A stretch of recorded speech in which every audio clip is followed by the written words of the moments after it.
Kantara chapter 1 cinema ನೋಡೋದಕ್ಕೆ ಏನಿದು rules? ಮಾಂಸಾಹಾರ, ಮದ್ಯಪಾನ, ಧೂಮಪಾನ ಮಾಡಿದ್ರೆ ಎಂಟ್ರಿ ಇಲ್ವಾ ಈ ಸಿನಿಮಾಗೆ? ಕಾಂತಾರ ಸಿನಿಮಾ ನೋಡಲು ಏನಿದು 3 ನಿಯಮಗಳು?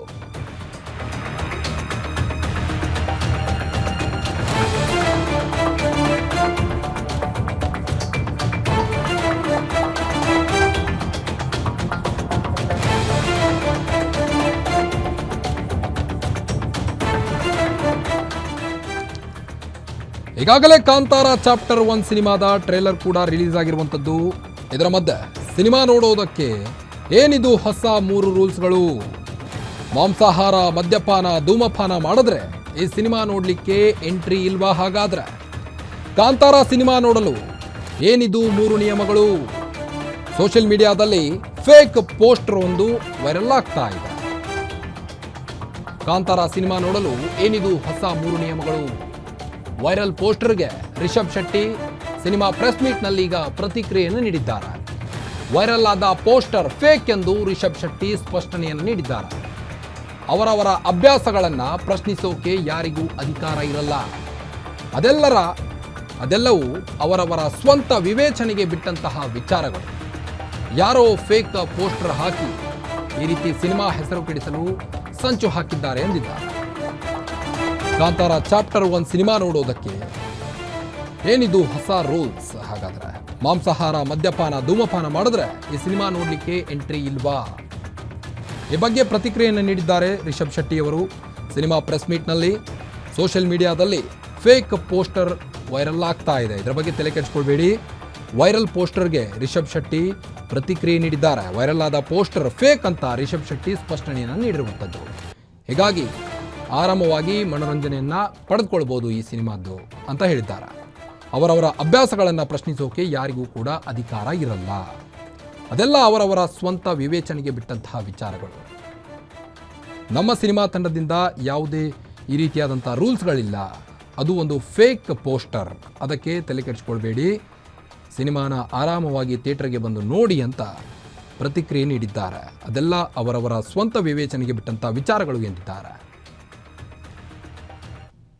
ಸೊ ಸರ್, ಟ್ರೈಲರ್ ರಿಲೀಸ್ ಆದ್ಮೇಲೆ ಒಂದು ಪೋಸ್ಟ್ ತುಂಬಾ ವೈರಲ್ ಆಗ್ತಿದೆ. ಅಂದ್ರೆ ನಿಮ್ ಗಮನಕ್ಕೆ ಇರುತ್ತೋ ಇಲ್ವೋ, ಬಟ್ ಆಡಿಯನ್ಸ್ ಕನ್ಫ್ಯೂಸ್ ಆಗಿದ್ದಾರೆ. ಏನಂತ ಹೇಳಿದ್ರೆ, ಡಿವೈನ್ ಸ್ಟೆಪ್ಸ್ 3 ಫಾಲೋ ಮಾಡ್ಬೇಕು ಕಾಂತಾರ ಸಿನಿಮಾ ವೀಕ್ಷಿಸೋಕು ಮೊದಲು ಥಿಯೇಟರ್ ನಲ್ಲಿ ಅಂತ. ಡಿವೈನ್ ಸಿನಿಮಾ ಅಂದ್ರೆ ಈ ಒಂದು ಸಿನಿಮಾ ವೀಕ್ಷಿಸೋಕೆ ಡಿವೈನ್ 3 ಸ್ಟೆಪ್ಸ್ ನ ಫಾಲೋ ಮಾಡಬೇಕು ಅಂತ. This is miss information and misconception create ಆಗಿದೆ ಆಡಿಯನ್ಸ್ ಅಲ್ಲಿ. ಏನಂತ ಹೇಳಿದ್ರೆ 3 ಸ್ಟೆಪ್ಸ್: ಧೂಮಪಾನ ಮಾಡಬಾರ್ದು, ಮದ್ಯಪಾನ ಮಾಡಬಾರ್ದು, ಜೊತೆಗೆ ಮಾಂಸಾಹಾರವನ್ನು ಸೇವಿಸಬಾರ್ದು. It is a fake post, so Kantara ಹೆಸರಲ್ಲಿ ನೀವು ಹೇಳ್ತಿರೋ ಫೇಕ್ ಪೋಸ್ಟ್ ಅಂತ. No, I have the proof. I can show you. Okay, ಅಲ್ಲ ಗೊತ್ತಾಯ್ತು. ಹಾ, ಸೊ ಈ ರೀತಿ ಫೇಕ್ ಪೋಸ್ಟ್ ಬಂದಾಗ ಇದು ಸೆನ್ಸಿಟಿವ್ ವಿಚಾರ. ಕಾಂಪಿಟೇಟಿವ್ ಯಾವ ರೀತಿ ರೆಸ್ಪಾಂಡ್ ಮಾಡಬಹುದು, ಆಡಿಯನ್ಸ್ ಗೆ ಗೊಂದಲ ಬಂದಾಗ ಕ್ಲಿಯರ್ ಮಾಡ್ತೀರಾ? ಒಂದು ಊಟೋಪಚಾರಗಳಾಗ್ಬೋದು, ಅವರವರ ಅಭ್ಯಾಸಗಳಾಗ್ಬೋದು, ಇದು ಯಾವುದನ್ನ ಯಾರು ಪ್ರಶ್ನೆ ಮಾಡುವಂತ ಅಧಿಕಾರ ಇರಲ್ಲ. ಎಲ್ಲವೂ ಅವರವರ ಸ್ವಂತಕ್ಕೆ ಬಿಟ್ಟಂತಹ, ಅವರವರ ವಿವೇಚನೆಗೆ ಬಿಟ್ಟಂತಹ ವಿಚಾರಗಳು. ಯಾರೋ ಫೇಕ್ ಪೋಸ್ಟ್ಗಳನ್ನ ಹಾಕಿರೋದು ಅದ್ರ ಬಗ್ಗೆ ನಮ್ಮ ಗಮನಕ್ಕೂ ಬಂತದನ್ನ ಬಂದ ತಕ್ಷಣ ನಾವು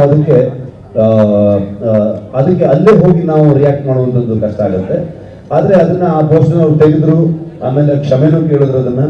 ಅದನ್ನ ನಮ್ಮ ಪ್ರೊಡಕ್ಷನ್ ಹೌಸ್ಗೆ ಯಾವುದೇ ರೀತಿಯಾದಂಥ ಸಂಬಂಧ ಇರುವಂಥದ್ದಲ್ಲ. ನಮಗೆ ಶಾಕ್ ಆಯ್ತು ಅದನ್ನು ನೋಡಿದಾಗ. ನಾನು ಸಡನ್ ಆಗಿ ಯಾರೋ ಕಳಿಸಿದ್ರು ನನಗೆ. ನಾನು ಇಮಿಡಿಯೇಟ್ಲಿ ಪ್ರೊಡಕ್ಷನ್ ಗ್ರೂಪಲ್ಲಿ ಹಾಕ್ಬಿಟ್ಟು ಕೇಳಿದೆ, ಇದು ಯಾರು ಮಾಡ್ತಾ ಇದ್ದಾರೆ, ಏನಕ್ಕೆ ಮಾಡ್ತಾ ಇದ್ದಾರೆ, ಈ ಥರದಲ್ಲೆಲ್ಲ ಜನ ಇದ್ರ ಬಗ್ಗೆ ಏನು ಅನ್ಕೊಳ್ತಾರೆ. ಸೊ ಪ್ರತಿಯೊಬ್ಬನಿಗೂ ಅವನವನ ಬದುಕಿನ ಶೈಲಿ, ಅವನವನ ಹಕ್ಕು ಮತ್ತೆ ಅವನ ವಿವೇಚನೆಗೆ ಬಿಟ್ಟಂತದ್ದು. ಅದನ್ನು ಯಾರು ಪ್ರಶ್ನೆ ಮಾಡುವಂತ ಅಧಿಕಾರ ಯಾರಿಗೂ ಇಲ್ಲ. ಇದೆಲ್ಲ ಒಂಥರ ಏನಾಗುತ್ತೆ ಅಂದ್ರೆ, ಸಿನಿಮಾ ಈ ಟ್ರೆಂಡ್ಗಳಾಗತ್ತಲ್ವಾ, ಅಥವಾ ಒಂದು ನರೇಟಿವ್ ಸೆಟ್ ಆಗತ್ತಲ್ವಾ, ಆಗ ಆ ವಿಚಾರದಲ್ಲಿ ಹೋಗಿ ಅವ್ರು ಯಾವುದೋ ಒಂದು ವಿಷಯನ ತಗೊಂಬಂದು ಅದರಲ್ಲಿ ತಗೊಂಡ್ಬಂದಾಗ ಅದು ಪಾಪ್ಯುಲಾರಿಟಿ ಬರುತ್ತೆ ಅನ್ನೋ ಕಾರಣಕ್ಕೆ ಕೆಲವೊಂದು ಆಗುತ್ತೆ. ಸೊ ನಮ್ಗೆ ಸಿನಿಮಾ ವಿಷಯದಲ್ಲೂ ಕೆಲವೆಲ್ಲ ನಡೆದಿತ್ತು ಆ ಥರದಲ್ಲಿ. ಸೊ ಹಾಗಾಗಿ ಇದು ಕೂಡ ಅಂಥದ್ದೇ ಒಂದು ಏನೋ ಆಗಿರೋದು ಬಿಟ್ರೆ ಅದಕ್ಕೆ ನಾವು ಅದ್ರ ಬಗ್ಗೆ ನಮ್ಮ ಗಮನನೂ ಇಲ್ಲ. ಮತ್ತೆ ಜನರು ಕೂಡ ಐ ಥಿಂಕ್ ತುಂಬಾ ಜನ ಅಲ್ಲೇ ರಿಯಾಕ್ಟ್ ಮಾಡ್ತಾ ಇರೋದು ನೋಡಿದೆ ನಾನು. ಯಾರೋ ಒಂದು ಪೇಜ್ನ ಫೇಕ್ ಪೇಜ್ಗಳನ್ನೆಲ್ಲ ಮಾಡಿರೋದಕ್ಕೆಲ್ಲ ರಿಪ್ಲೈ ಮಾಡಕ್ ಹೋಗ್ತಿದಾರಲ್ಲ ಆ ಥರದಲ್ಲಿ ಅವರವರೇ ಚರ್ಚೆಗಳನ್ನ ಮಾಡ್ತಿದ್ದಾರೆ. ಅದಕ್ಕೂ ಪ್ರೊಡಕ್ಷನ್ಗೆ ಏನು ಸಂಬಂಧ ಇಲ್ಲ. ಸೊ ಸರ್, ಟ್ರೈಲರ್ ರಿಲೀಸ್ ಆದ್ಮೇಲೆ ಒಂದು ಪೋಸ್ಟ್ ತುಂಬಾ ವೈರಲ್ ಆಗ್ತಿದೆ. ಅಂದ್ರೆ ನಿಮ್ ಗಮನಕ್ಕೆ ಇರುತ್ತೋ ಇಲ್ವೋ, ಬಟ್ ಆಡಿಯನ್ಸ್ ಕನ್ಫ್ಯೂಸ್ ಆಗಿದ್ದಾರೆ. ಏನಂತ ಹೇಳಿದ್ರೆ, ಡಿವೈನ್ ಸ್ಟೆಪ್ಸ್ 3 ಫಾಲೋ ಮಾಡ್ಬೇಕು ಕಾಂತಾರ ಸಿನಿಮಾ ವೀಕ್ಷಿಸೋಕು ಮೊದಲು ಥಿಯೇಟರ್ ನಲ್ಲಿ ಅಂತ. ಏನಂತ? ಡಿವೈನ್ ಸಿನಿಮಾ ಅಂದ್ರೆ ಈ ಒಂದು ಸಿನಿಮಾ ವೀಕ್ಷಿಸೋಕೆ ಡಿವೈನ್ 3 ಸ್ಟೆಪ್ಸ್ ನ ಫಾಲೋ ಮಾಡಬೇಕು ಅಂತ. This is a miss information and misconception create ಆಗಿದೆ ಆಡಿಯನ್ಸ್ ಅಲ್ಲಿ. ಏನಂತ ಹೇಳಿದ್ರೆ 3 ಸ್ಟೆಪ್ಸ್: ಧೂಮಪಾನ ಮಾಡಬಾರ್ದು, ಮದ್ಯಪಾನ ಮಾಡಬಾರ್ದು, ಜೊತೆಗೆ ಮಾಂಸಾಹಾರವನ್ನು ಸೇವಿಸಬಾರ್ದು. ಯಾರು ಹಾಕಿರೋದು ಇದು? It is a fake post. So Kantara ಹೆಸರಲ್ಲಿ ನೀವು ಹೇಳ್ತಿರೋ ಫೇಕ್ ಪೋಸ್ಟ್ ಅಂತ? No, I have the proof. I can show you. Okay, ಅಲ್ಲ ಗೊತ್ತಾಯ್ತು. ಹಾ, ಸೊ ಈ ರೀತಿ ಫೇಕ್ ಪೋಸ್ಟ್ ಬಂದಾಗ ಇದು ಸೆನ್ಸಿಬಲ್ ವಿಚಾರ. ಕಮ್ಯುನಿಟಿ ಯಾವ ರೀತಿ ರೆಸ್ಪಾಂಡ್ ಮಾಡಬಹುದು, ಆಡಿಯನ್ಸ್ ಗೆ ಗೊಂದಲ ಬಂದಾಗ ಯಾವ ಕ್ಲಿಯರ್ ಮಾಡ್ತೀರಾ? ಒಂದು ಊಟೋಪಚಾರಗಳಾಗ್ಬೋದು, ಅವರವರ ಅಭ್ಯಾಸಗಳಾಗ್ಬೋದು, ಇದು ಯಾವುದನ್ನ ಯಾರು ಪ್ರಶ್ನೆ ಮಾಡುವಂತ ಅಧಿಕಾರ ಇರಲ್ಲ. ಎಲ್ಲವೂ ಅವರವರ ಸ್ವಂತಕ್ಕೆ ಬಿಟ್ಟಂತಹ, ಅವರವರ ವಿವೇಚನೆಗೆ ಬಿಟ್ಟಂತಹ ವಿಚಾರಗಳು. ಯಾರೋ ಫೇಕ್ ಪೋಸ್ಟ್ಗಳನ್ನ ಹಾಕಿರೋದು ಅದ್ರ ಬಗ್ಗೆ ನಮ್ಮ ಗಮನಕ್ಕೂ ಬಂದ ತಕ್ಷಣ ನಾವು ಅದಕ್ಕೆ ಅಲ್ಲೇ ಹೋಗಿ ನಾವು ರಿಯಾಕ್ಟ್ ಮಾಡುವಂಥದ್ದು ಕಷ್ಟ ಆಗುತ್ತೆ. ಆದರೆ ಅದನ್ನ ಆ ಪೋಸ್ಟ್ನ ಅವ್ರು ತೆಗೆದ್ರು, ಆಮೇಲೆ ಕ್ಷಮೆನೂ ಕೇಳಿದ್ರು. ಅದನ್ನ ನಮ್ಮ ಪ್ರೊಡಕ್ಷನ್ ಹೌಸ್ಗೆ ಯಾವುದೇ ರೀತಿಯಾದಂಥ ಸಂಬಂಧ ಇರುವಂಥದ್ದಲ್ಲ. ನಮಗೆ ಶಾಕ್ ಆಯ್ತು ಅದನ್ನು ನೋಡಿದಾಗ. ನಾನು ಸಡನ್ ಆಗಿ ಯಾರೋ ಕಳಿಸಿದ್ರು ನನಗೆ, ನಾನು ಇಮಿಡಿಯೇಟ್ಲಿ ಪ್ರೊಡಕ್ಷನ್ ಗ್ರೂಪಲ್ಲಿ ಹಾಕ್ಬಿಟ್ಟು ಕೇಳಿದೆ, ಇದು ಯಾರು ಮಾಡ್ತಾ ಇದ್ದಾರೆ, ಏನಕ್ಕೆ ಮಾಡ್ತಾ ಇದ್ದಾರೆ, ಈ ಥರದಲ್ಲೆಲ್ಲ ಜನ ಇದ್ರ ಬಗ್ಗೆ ಏನು ಅನ್ಕೊಳ್ತಾರೆ. ಸೊ ಪ್ರತಿಯೊಬ್ಬರಿಗೂ ಅವನವನ ಬದುಕಿನ ಶೈಲಿ, ಅವನವನ ಹಕ್ಕು ಮತ್ತೆ ಅವನ ವಿವೇಚನೆಗೆ ಬಿಟ್ಟಂಥದ್ದು. ಅದನ್ನು ಯಾರು ಪ್ರಶ್ನೆ ಮಾಡುವಂಥ ಅಧಿಕಾರ ಯಾರಿಗೂ ಇಲ್ಲ.